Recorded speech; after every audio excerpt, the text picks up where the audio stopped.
La République démocratique du Congo a besoin d'une nouvelle génération de personnes animées de bonne foi pour accompagner les gouvernements de la République en vue de booster le développement dans tous les secteurs après un grand retard enregistré dans les secteurs du développement, de la reconstruction, même dans les cadres politiques où on constate aujourd'hui plus de détournements en termes de millions de dollars en RDC. Mesdames et messieurs, nous sommes ici aujourd'hui en face de nous avec Kami Kalele, un invité qui est le président de la Génération Congo Nouveau, une structure qui a plus de jeunes dans un seul objectif d'accompagner les gouvernements de la République dans les cadres du développement de la République démocratique du Congo. Mesdames et messieurs, bienvenue à toutes et à tous à votre magazine RDC Infrastructure et Développement qui parlera aujourd'hui de plusieurs sujets, à savoir la visite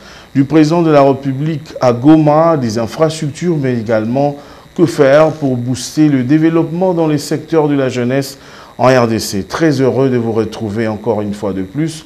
Bienvenue. Merci beaucoup Kami Kalele d'avoir répondu encore une fois à notre invitation. Vous êtes le président de la Génération Congo Nouveau, cette structure qui a plus de jeunes que des vieux. D'entrée de jeu, c'est vrai qu'au cours de cette émission, on parlera de votre structure, mais j'aimerais que nous puissions commencer d'abord à analyser le voyage du président de la République. Il est en ce moment à la partie est de la République démocratique du Congo. Il y a des gens qui ont dit que le chef n'arrivera pas là-bas, que le chef avait peur. Votre lecture en tant que président, en tant que citoyen congolais, hein, je voulais dire. Ok, merci M. Aimé. Merci d'abord d'avoir pensé une fois de plus à la Génération Congo Nouveau dans le cadre de votre émission, dans son volet qui parle du développement.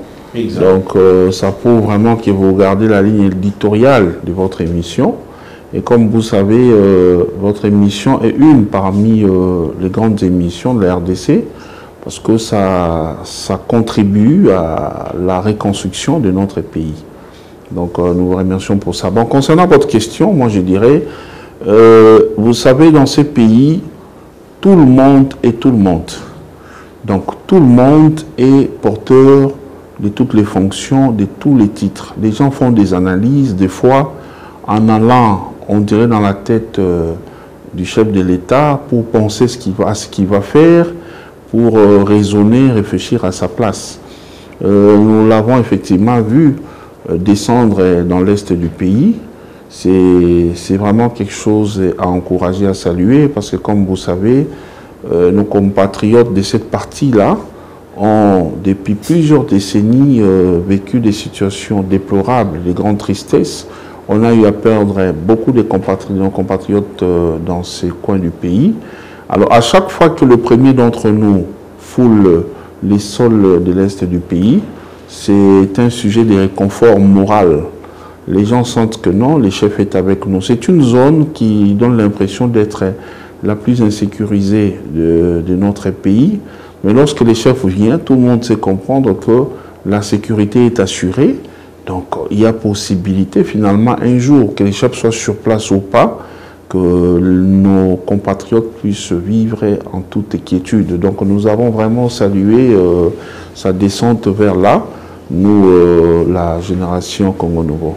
Le chef de l'État, au cours de son séjour là-bas, a lancé hier, avec son homologue Yoweri Museveni, les travaux de la route Pombo-Goma, 280 km, une route très importante pour permettre les échanges commerciaux entre les deux pays et faciliter aussi la fluidité de la circulation dans cette zone. Vous avez un mot ou un commentaire à placer par rapport au lancement de ces travaux? Oui, un mot, un commentaire à placer effectivement dans le sens de soutenir cette action, cette initiative. Car comme je l'avais dit à notre dernière émission, vous savez, ce sont des routes qui facilitent le développement d'un pays. Il est vrai que comme acteurs, nous avons besoin de la jeunesse, nous avons besoin de la nouvelle énergie pour faire booster les choses dans tous les secteurs. Mais pour faciliter les échanges commerciaux, il est important d'avoir des routes. Donc si on a lancé tel que c'était fait hier et que les travaux vont effectivement commencer, je pense que ça serait une très très bonne chose pour ce qui est du développement de notre pays, parce que ça permettra au bien, à la richesse que notre pays peut avoir vers un coin, dans un coin, pour que cela puisse être échangé avec la richesse. Quand je parle de la richesse, je fais allusion par exemple à des provinces où ils sont forts en agriculture. Vous savez que facilement ils peuvent fournir, faire déplacer par voie routière les denrées qu'ils possèdent vers d'autres coins où peut-être ils sont forts en élevage. Donc cette facilité-là ferait que... Faciliter les échanges. Oui, justement, les échanges commerciaux. Et ça ferait qu'on ne soit pas soumis à des caprices des transporteurs d'avions et tout ça qui nous font payer 2 fois cher.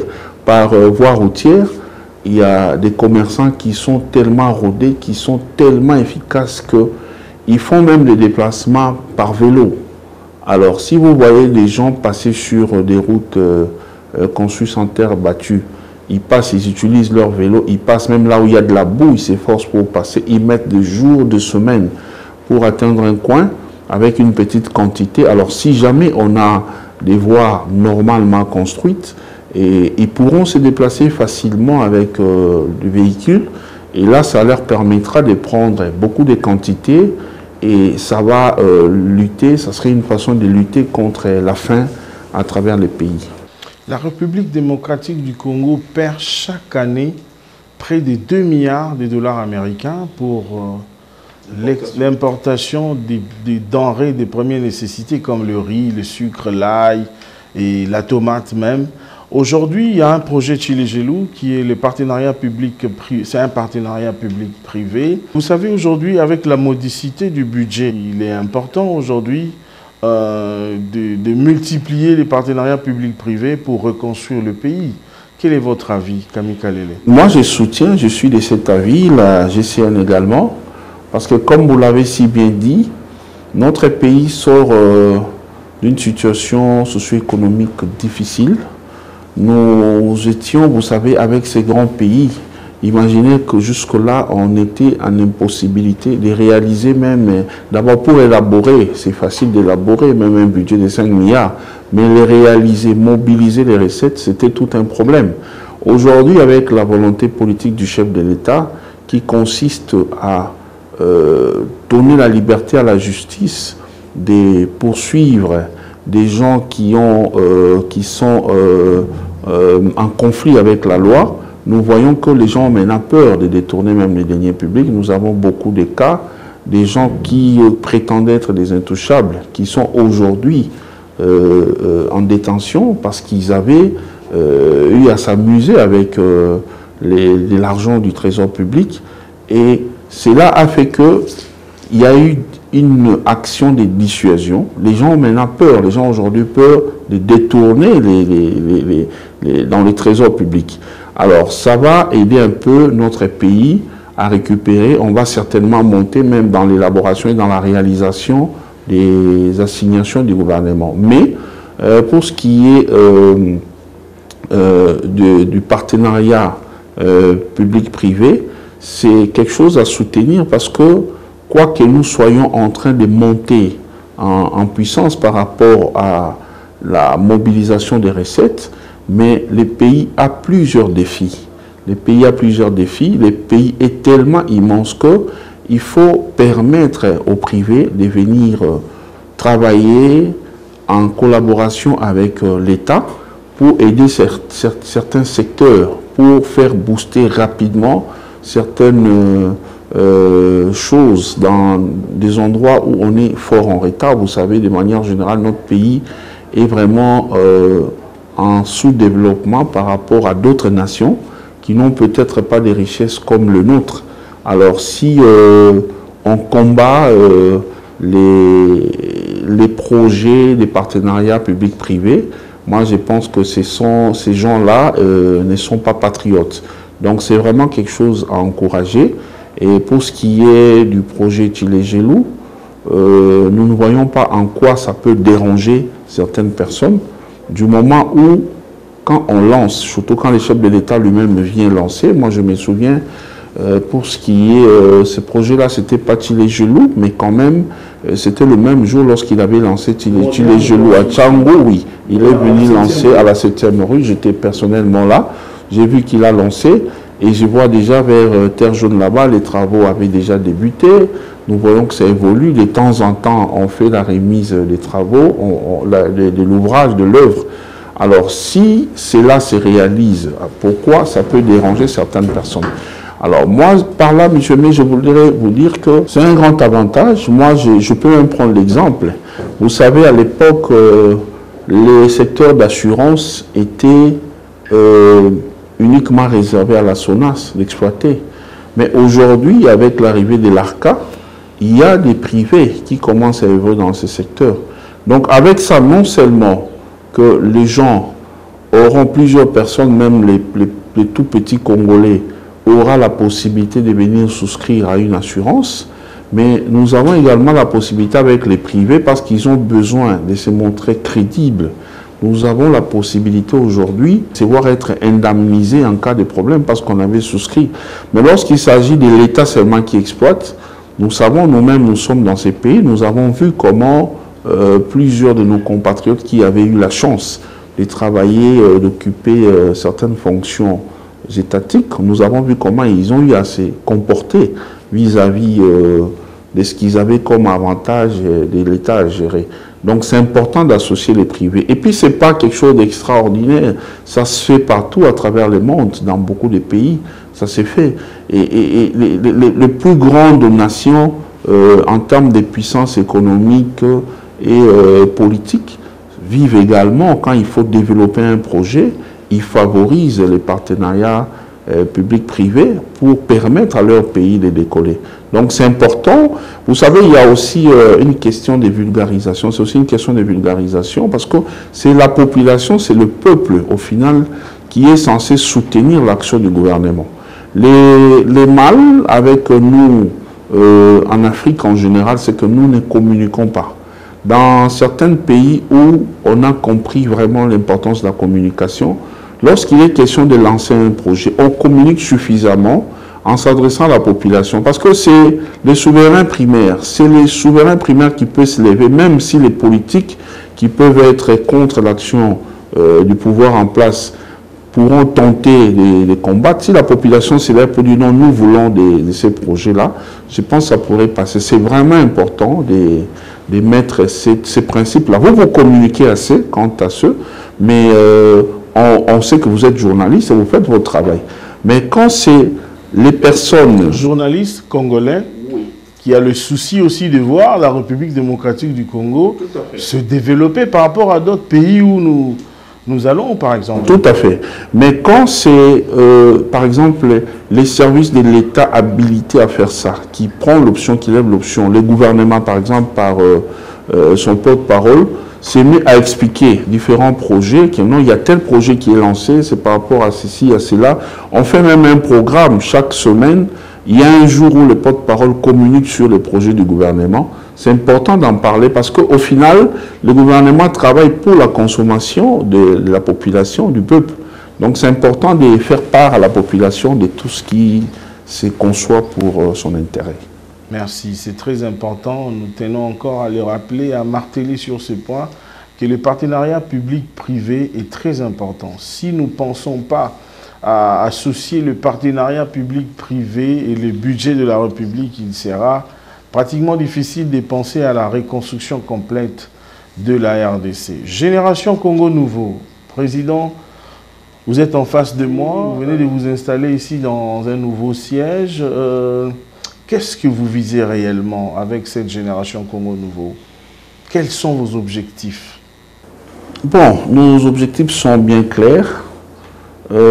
Comme je le dis souvent, partout où je passe, je me mets à expliquer.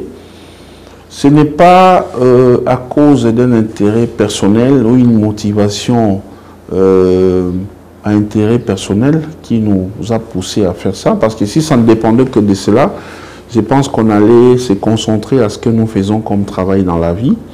Je suis avec mes 2 adjoints, il y a un professeur d'université, il y a un avocat, je ne pense pas, qui sont vice-présidents.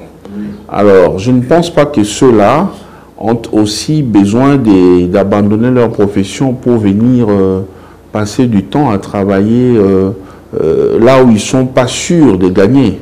Donc si nous les faisons, ce n'est pas passion, c'est par amour pour notre nation, pour notre pays. Nous sommes dans l'émission Infrastructure et Développement. Vous savez que le développement ne peut arriver que grâce à la main-d'œuvre qualifiée, à une main-d'œuvre qui agit avec de l'énergie nécessaire qu'il faut. On a toujours parlé du service national, mais si vous allez voir au service national, je pense que 99% des prestataires de là sont des jeunes. Pourquoi des jeunes? Parce que c'est la tranche, oui, c'est la tranche d'âge qui y a assez d'énergie, qui a assez de force pour pouvoir servir les pays. Alors, nous avons pris le temps d'analyser, de voir la situation de notre pays. Depuis 1960 à nos jours, nous avons essayé de réaliser, de voir, chercher à savoir si nous avançons, nous faisons du surplace ou si nous reculons. Nous nous sommes rendus compte que nous n'avançons presque pas. Nous faisons du surplace. Nous avançons en mal. La jeunesse n'a pas les opportunités. Peut-être après l'indépendance, nos parents... Si je comprends bien, excusez-moi de vous interrompre, vous venez pour donner des solutions à tous ces problèmes que nous décrions aujourd'hui auprès de la jeunesse. Nous venons donner des propositions concrètes aux décideurs parce qu'ils ont la volonté politique, ils ont des moyens pour matérialiser ce que nous proposons. Nous venons également conscientiser la jeunesse. Nous venons faire une opération, une sorte de formatage de nos consciences par rapport à ce que les politiciens avaient eu à s'aimer en nous. Chez nous, c'est toute personne qui se sent capable de créer son entreprise politique qu'on appelle ici chez nous parti politique. Oui. Il crée ça avec l'intention d'utiliser la jeunesse pour montrer qu'il est populaire, qu'il a des gens. Or, en réalité, dans un parti politique, nous y allons pour militer. Nous n'allons pas pour recevoir 10 000 francs, 20 000 francs du président.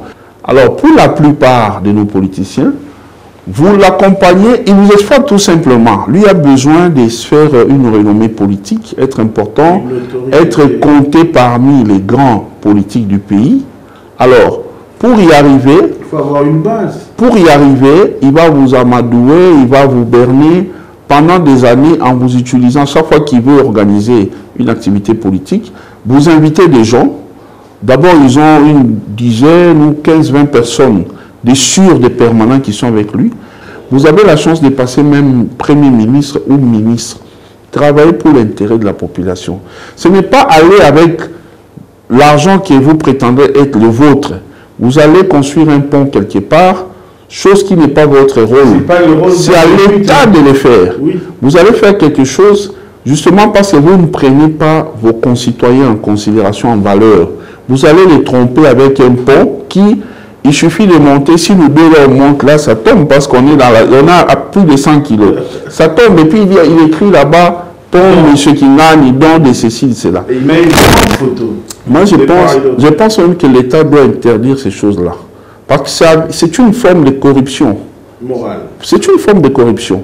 Les jeunes continuent à faire leur travail, les travail reconnus par rapport à leur tranche d'âge, qui est de donner de l'énergie pour agir en faveur du pays. Mais ils le font mal. Ils le font au service des individus, au lieu de le faire au service de la population, au service de la nation pour leur propre intérêt. Alors nous maintenant, ce que nous faisons en un mot, la GCN veut délivrer les jeunes, de délivrer de cette prison-là des politiciens. Donc au lieu de penser que pour que je vive, je dois dépendre d'un politicien, je dois nécessairement faire partie d'un parti politique, Alors que les partis politiques, nous savons que la plupart sont des partis mallettes, c'est pour seulement accompagner les leaders. Nous voulons aider les jeunes à comprendre qu'ils ne sont pas des sous-hommes. Ce sont des êtres humains comme tout le monde. À ce titre, ils ne peuvent pas se laisser faire. Ils ne peuvent pas être là à travailler pour un individu qui ne vise que son intérêt personnel.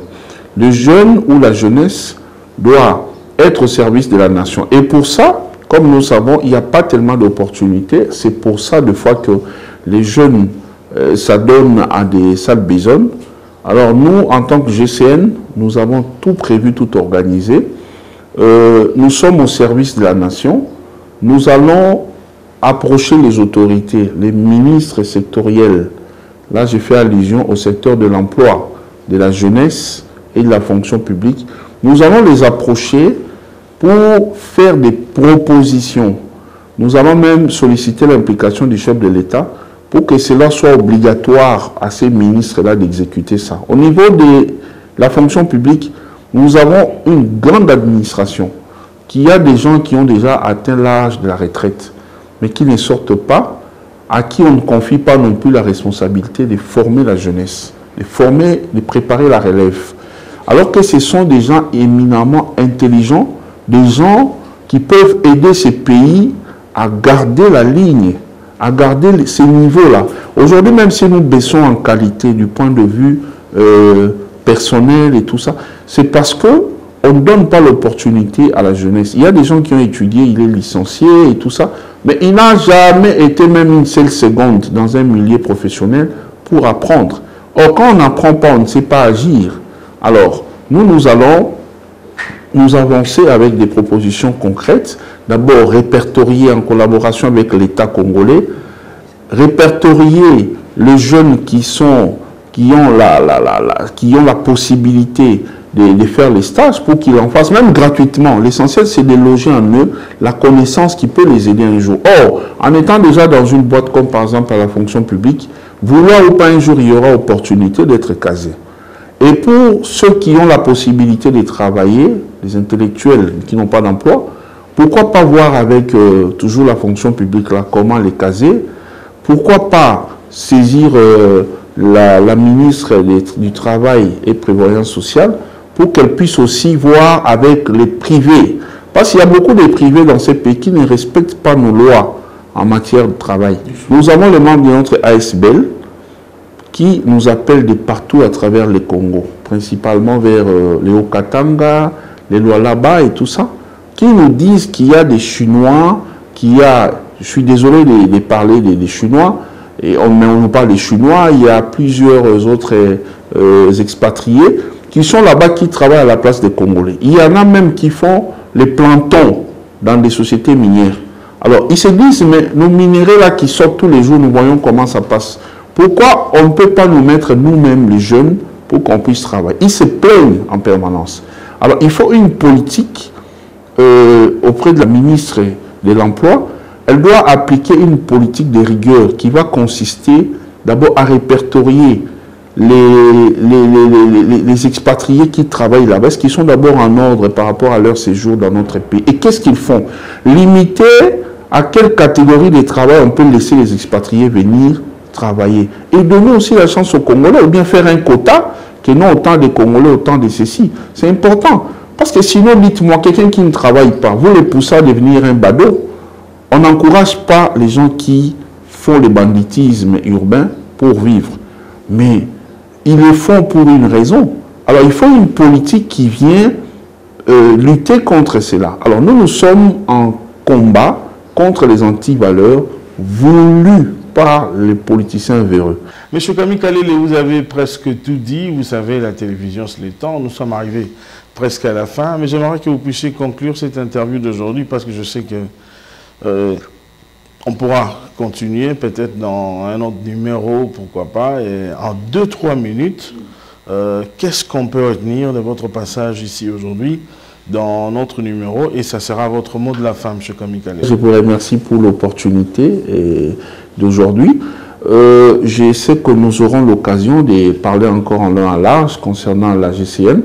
Mais pour ce qui est, vous m'avez posé une question en passant, vous m'avez un peu piqué pour dire qu'on deviendrait peut-être un parti politique un jour. Oui, effectivement, si les camarades qui viennent être avec nous, pour le moment, on a demandé à tous nos membres de garder leur parti politique, mais seulement nous leur donnons de l'information, la formation sur ce que nous savons par rapport à la destruction de la jeunesse et des voies de sortie pour quitter ce monde-là, pour se débarrasser de ces antivaleurs.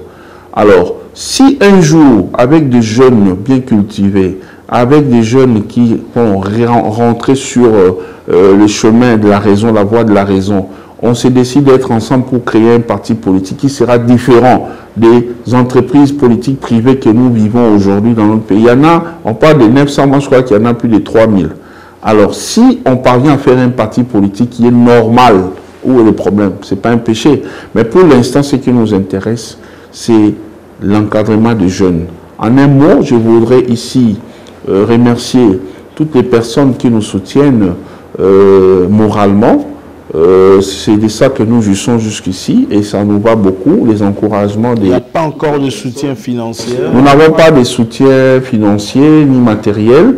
Et nous n'en demandons pas, mais s'il y a des gens animés de bonne foi, de bonne volonté, qui ont les soucis de voir notre jeunesse être récupérée, être utilisée convenablement pour l'intérêt de la République, s'il y a des gens qui se sentent intéressés à venir travailler avec nous dans ce cadre de soutien, nous sommes disposés à les recevoir. Vous voyez notre siège, nous sommes joignables sur nos 3 numéros. Nous avons les 099 99 61 021, 099 99 61 021. Nous avons 09 98 98 73 66. 09 98 98 73 66. Bon, les Vodacom aussi, 082 42 82 470. L'adresse, nous sommes... les sièges est ici sur l'avenue Chikapa, numéro A45, Matongé 2. Nous sommes vraiment voisins au stade Tata Raphaël Vermé. Donc nous sommes là. S'il y a des gens qui veulent venir en dehors de la caméra après cette émission, des gens qui souhaitent venir échanger avec nous, contribuer même dans le sens de la formation pour ce qui est des pasteurs, des professeurs d'université qui sont experts dans ce que nous sommes en train de faire, qui viennent nous donner leurs contributions. Les contributions matérielles, financières sont le bienvenu. Nous travaillons en toute transparence pour l'intérêt de la population. Vous voyez déjà ce que nous avons pu réaliser avec les moyens du bord, sans rien attendre des personnes. Nous travaillons pour notre population.